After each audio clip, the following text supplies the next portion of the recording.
On today's show, should cars come with a hacker rating? How an Australian company and Ford reinvented the wheel, and the manufacturing challenges that came along with Nissan's new Maxima. All that and more coming right up on Autoline Daily.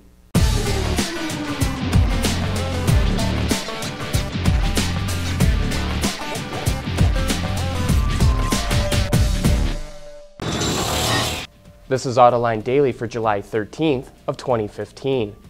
Everyone seems to be worried about hackers taking control of their cars these days, and some automakers are already taking steps to harden their vehicles. Autoline has learned that German automakers already put a firewall on their OBD2 ports. But how do you know if the car you're buying has been hardened? Some say that cars should come with a cybersecurity rating, sort of like the EPA's fuel economy label or NHTSA's star rating for safety. But Craig Smith, the author of the Car Hacker's Handbook and a cybersecurity consultant at Open Garages, says that's the worst thing any automaker could do. He says, and I quote here, "You don't want a 5-star cyber rating of a car. That would just invite all the hackers to attack it. And then the next morning, you're just a 1-star. As we keep saying, autonomous technology is coming faster than anyone expected, and now that business is starting to boom. Bosch says semi-autonomous systems will generate €1 billion in sales for the company by next year. The giant German supplier says sales of video and radar sensors doubled last year and will double again this year. The company has 2,000 engineers working on these technologies, which is 700 more than just 2 years ago. Speaking of suppliers, IAC, the interior supplier company, just announced that CEO Jim Kamisikis resigned and will be replaced by Steve Miller. Kamisikis will become CEO of Dana, the supplier company best known for its axles. Miller has extensive automotive experience, including stints at Delphi and Chrysler. Coming up next, Algae Fuel and carbon fiber wheels. Autoline Daily is brought to you by Bridgestone Tires, your journey, our passion. Dow Automotive Systems, breakthrough technologies for lightweight vehicles. And by Hyundai. Learn more at Hyundai.com. Hey, whatever happened to that idea of making fuel out of algae? Well, it turns out that Volkswagen is still working on it. VW just wrapped up a 2-year test of renewable diesel fuel with 2 leaders in the field, Solazyme and Amyris. Solazyme's fuel is algae-based, while Amyris's fuel comes from plant sugars. The program included driving TDI Passat and Jettas more than 134,000 miles.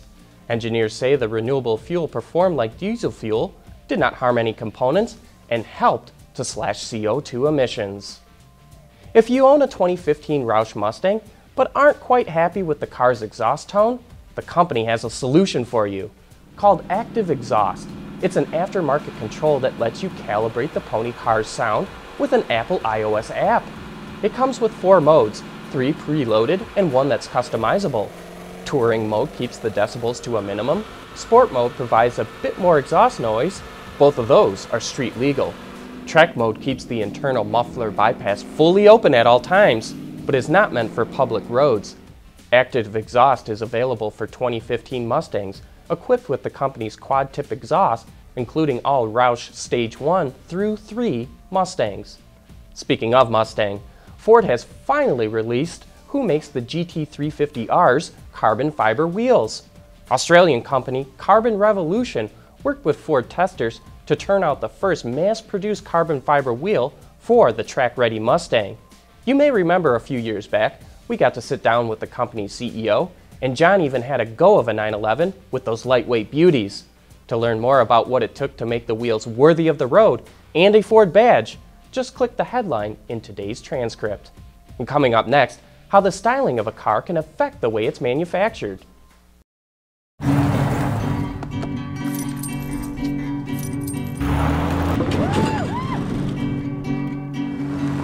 True love will find you in the end. Hi, Dad.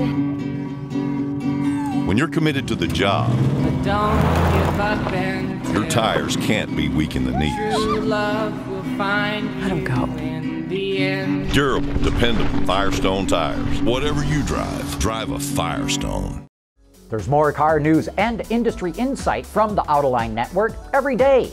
Take a moment to click that subscribe button. You'll never miss another Autoline episode.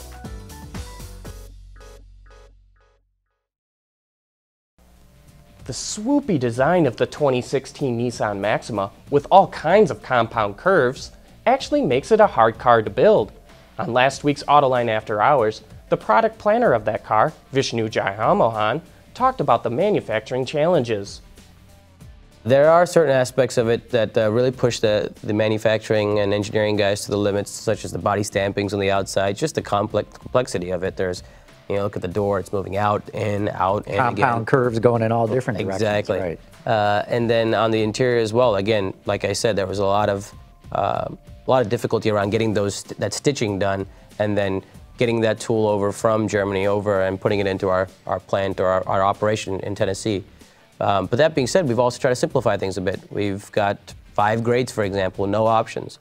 So we've really helped the manufacturing and the engineering guys out there, because instead of having 13 different ways to build a car like we did with the previous one, you just got 5. You pick a grade, you pick a color, and you're done. How does the prospective buyer feel about that?